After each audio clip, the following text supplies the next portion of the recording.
మందులకి supplements ఉన్న difference simple గా చెప్తాను. మందులు ఏం చేస్తాయంటే సిమ్టమ్స్ ని తగ్గిస్తాయి, ప్రాబ్లం ని కాదు.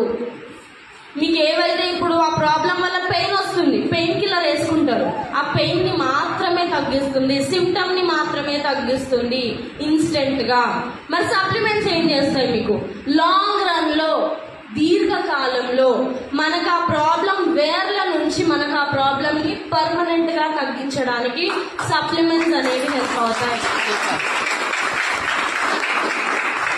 సో ఇక్కడ మనకి ఒక సైంటిస్ట్, క్యాన్సర్ ని డిస్కవరీ చేసిన సైంటిస్ట్ ఈయన, నోబెల్ ప్రైజ్ విన్నర్ ఈయన, డాక్టర్ ఆటో వార్బర్. ఈయన మనకి ఏం చెప్తున్నారంటే no disease including cancer can exist in an alkaline environment. మన బాడీ ఎప్పుడైతే ఆల్కలైన్ కండిషన్ లో ఉంటుందో అక్కడ క్యాన్సర్ కూడా పుట్టే ఛాన్స్ అనేది ఉండదు. మన బాడీలో మినరల్స్ అనేవి అంత ఇంపార్టెంట్ రోల్ ని ప్లే చేస్తుంది. ప్రతి సెల్ వర్క్ అవ్వాలన్నా కూడా మినరల్స్ అనేది